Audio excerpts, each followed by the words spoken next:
Everyone. Okay. Hello everyone, welcome to Bayern Now, the ultimate Bayern Munich fan channel.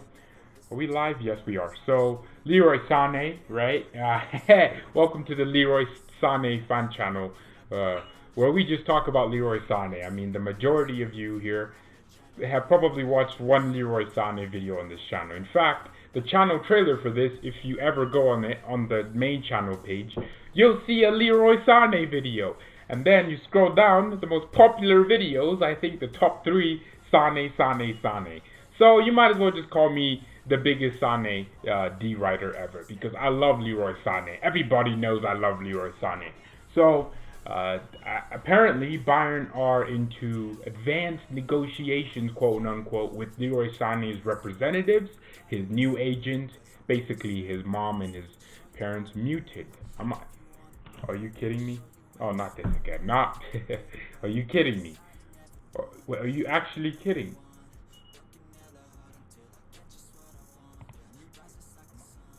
Matt. Only I would be muted. How am I muted? This is my mic. It's not working.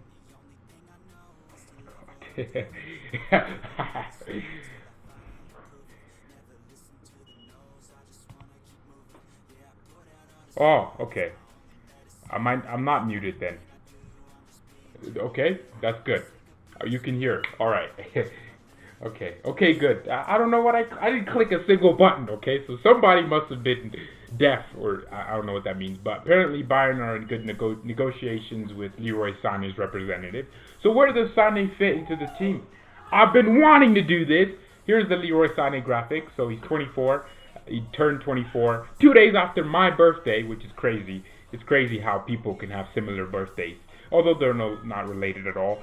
So 100 million as well, you know, the transfer value of him, and his strengths: key passes, finishing, dribbling, passing, and surprisingly his aerial duels, and the weakness is his defensive contribution.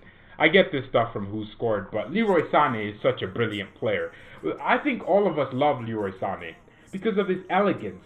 By elegance, I mean when he's on the ball, he always makes stuff happen. Something always turns out, you know. He always makes something happen. That's what I love about Leroy Sane, to be honest. It's just that ability to keep the game, you know, simple. Of course we're lagging. Of course! We haven't fixed the internet! Oh my god, I'm gonna call Xfinity.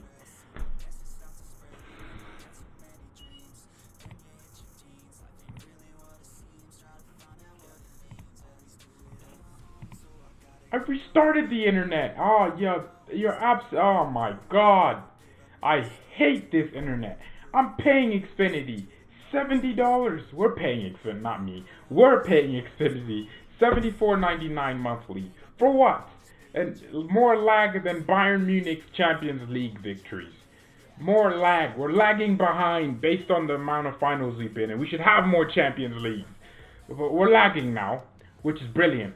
Okay, whatever, I'll just keep talking. Whenever it feels like coming back and you seeing it, it's fine. But apparently Bayern are in good talks with Leroy Sane's representatives, and the deal is, well, I think Sane will probably get like 150k a week, right? He'll be a top earner at the club.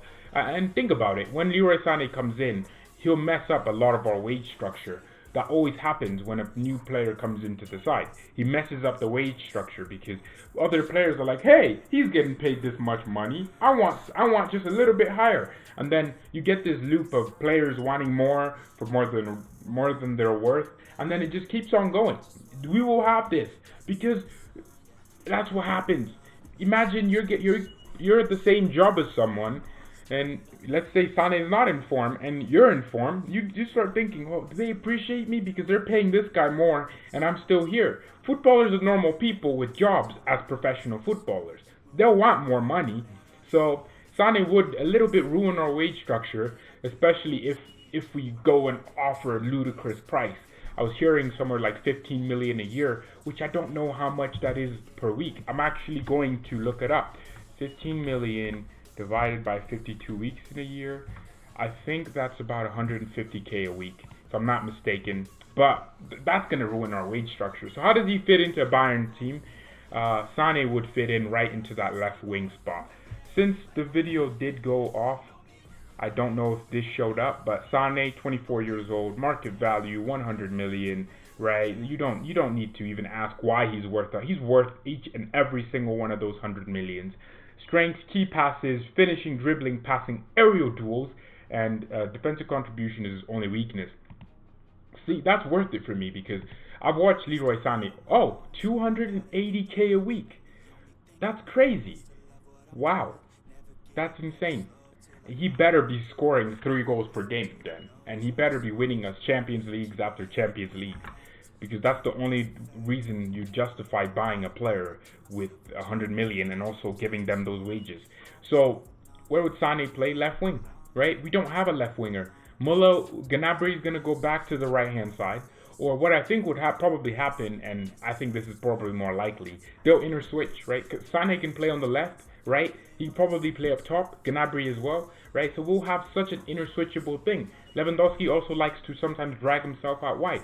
So, yeah, we will play with such high, interchanging movements from our front three. Sane, Lewandowski, Gnabry. Look at that front three. What would you call it? GSL? Nah, that's not. That's stupid. Maybe like Sane first. So SLS.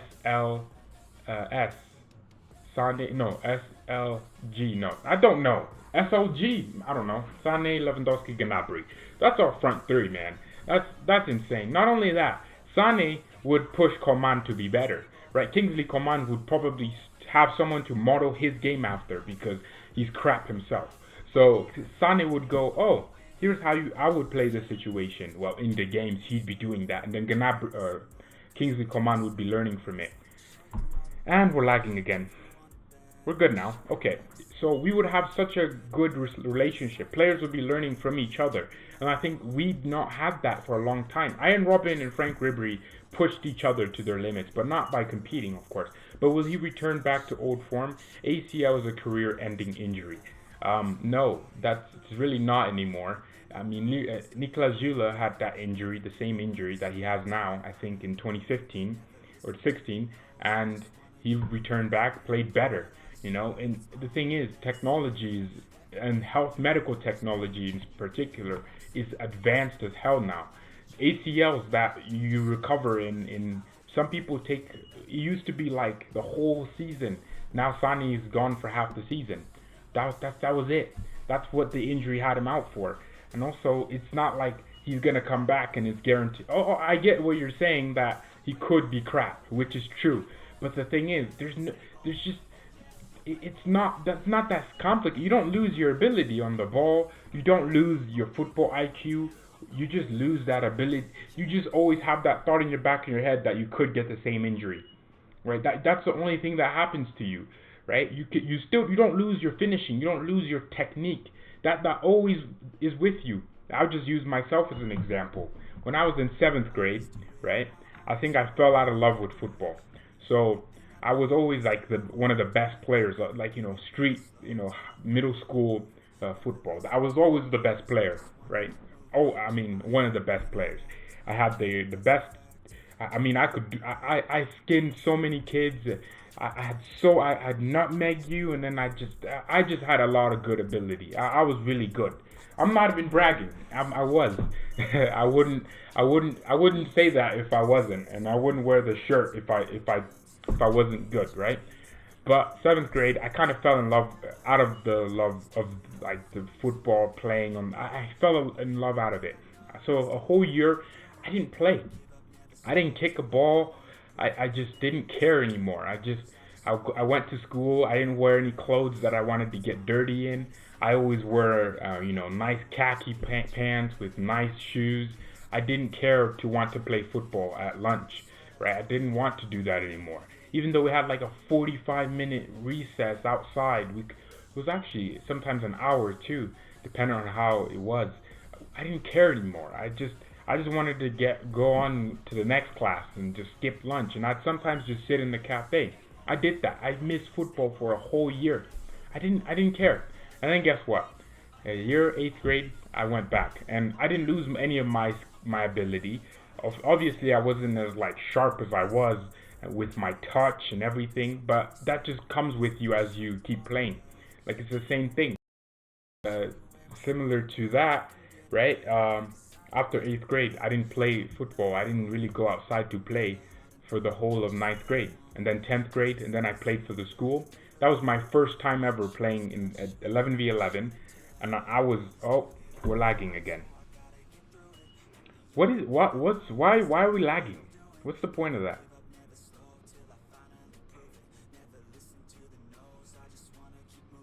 Right. I didn't care in 9th grade either, right? So a year, I missed, a year, and then I came back, and then a year again. And then 10th grade year, which was last year, I'm a sophomore now. And then guess what? I just went back into it, right? In sophomore, 11v11, first time ever actually playing 11v11. Guess what happened? I dominated. I played very well. Now, for me, I would say I could have played better. But for my first time ever playing 11v11 and not street, I did very, very well. And then, obviously, the last year I played as well. And see, that's the thing with football. You don't lose your ability. You don't lose what you have. It's almost as if, as from a kid, your play style was defined. As much as some players would like to change how they play, right? You see some players changing some things they do. Like, you can improve players as much as you want as a coach. They'll always have the exact same instincts. When the big moments come, they'll have the instincts they had when they were 12 years old. They'll always have that with them, and that's something that you have to take into consideration when you think about players. Is that you don't lose your ability. You don't lose what is instinctive to you. You don't. I still, even though I'm not as small as I was, I'm 6 foot now, right? Even though I'm not a winger anymore, I still have that dying urge to want to dribble more than I need to, because I used to be a winger, and it's just how I integrate. Sometimes I take very dangerous touches. Majority of the times it works. Sometimes I lose the ball in very dangerous positions as a CDM now, and it's painful, but it's just because of the way I was and the ability I've always had. So I don't think Leroy Sane comes back from injury and doesn't return to his old form. He will, right? Sane's not injury prone. Let's acknowledge that he's not. This is his first major injury in his career. He's had knocks, 5 games, 3 games. That's normal. And then it's every other 2 years or something. Every other year he gets 1 or 2 typical injuries. That's normal for someone who's using their body a lot. But I don't think he doesn't come back into his full self. So he should. If he doesn't, I would risk it still. Even if we lost 100 million, just the proposition of not, I wouldn't go ahead and not sign Sane because I'm afraid he's just not gonna play at the same rate he has been. So I would play him. I don't care. I would buy him as soon as we can, and whatever price it costs. Well, it better be low, around 80 million. 80 million with bonuses, like he wins the Ballon d'Or. Hopefully that never happens then. So yeah. Geez. That's bringing me back. Think about players like Ronaldinho, Samuel Eto'o, like Mane even. Actually every player in general. When they've gotten an injury, they don't come back, and it does. Football is such a weird sport. That's why I say basketball, you can lose your arm, and you can have a muscle in your thing done, and you don't remember. You don't have muscle memory. Football, it doesn't go away. You see a 60-year-old manager who played when they were 20 still have the exact same ability. I haven't done keepy-ups, juggles, keepy-ups for a long time, and then I can do 20 in a row, easy, 40, and then 50. The more I do it, obviously, the better I get. But it's just like that. That's how it is. It's so weird. You don't lose anything. You can be out for as long as you want, but you will never lose the love of your life, right? Forgetting and not knowing how to play football the way you usually do is like forgetting, the name of your girl, or your wife, or something, or the love of your life, whoever that is. Yeah, he's still young. If Sane was 29, like Hazard is, You think about Hazard as well. Hazard broke his shoulder and he's come back. Neuer broke his wrist as a goalkeeper. I don't know, it wasn't his wrist, but he did have wrist problems last year as well. But still, as a goalkeeper, you think that would just destroy him. But no, he still has that.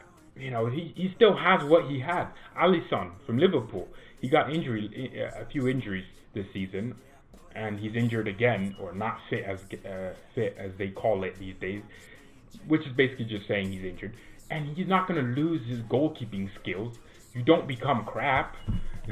I don't understand. I understand why you think that, because that's how I used to think. I used to think, hey, this guy's injured. Is he going to come back normal? Yes, he will. His foot is going to be full again.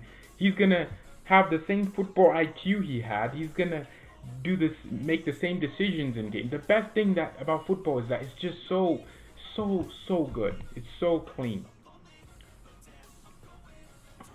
If he does come back and he's crap though. But back on the topic of where Sane will play. So we've established that on the left wing. He has to. The left wing position here is the most important position for me, because we always have Robin was there, right? And Coman plays right wing. I think what we need is Gnabry back at the right wing position. I think I think it's gonna be inner switched. Like I said, it's gonna be inner switched anyways. Gnabry wants to cut in and score, but at the same time, you'll see him get a cross in from the right and link with Lewandowski. It's so weird, Gnabry. And Sane would just add so much to that. And I think Kovac tried to do this, Nico Kovac. To be fair, Kovac did this, where Gnabry had been having great performances from the right-hand side. And then he just started switching them. I was like, why? Why? I didn't understand that. That was a bit naive from my part. And I think a lot of people didn't understand that. But I'm kind of disappointed in myself that I didn't understand that. But it was because Gnabry wanted to score more goals. And Coman liked to cross. And he just wanted to put Gnabry in positions where he would be able to cut inside and score on his right foot.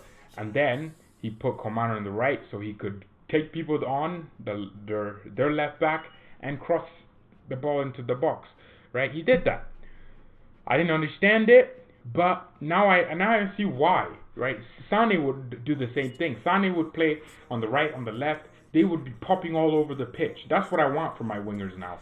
If we have a corner, they just switch sides out of nowhere. If we have a free kick, they switch sides. That's what I just want. I want it to be fluid. I want it to be different. And what I want most especially is for our fullbacks to have that understanding with every single winger we have. Like Davies has a great understanding with Gnabry because he keeps playing with him. So we need the same thing. Sane and Davies will have the same understanding. They'll understand each other's games. Sane will be like, okay, I make this run and he passes to me this way. I'll make this run and he'll pass to me this way. That's what we just need, that understanding. I just want that. As a fullback, I've played fullback. I played last year. I played one game as a fullback. It's probably the easiest position on the pitch. I'm not gonna lie. Fullback is you don't get the ball as much, so you don't have that response. I did create one big chance which was called offside. I actually need to talk about this. It was called offside, the most annoying offside call of my life.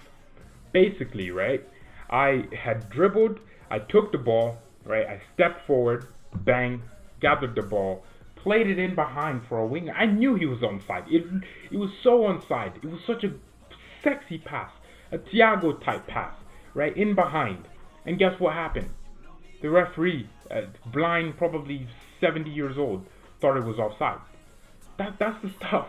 That's right. Like left back, full back is so easy. You just have to have the understanding with your wingers, right? And it was a great pass because it was through the middle, and he was on 1v1 versus the goalkeeper if he just took more touches in, and it was annoying, right? That's how it is sometimes. And defending as a fullback is probably easier because it's such a limited space where your opponent wants to go. It's like they want to always go inside if they're on their weaker foot, and they want to always go on the outside if they're on the strong foot.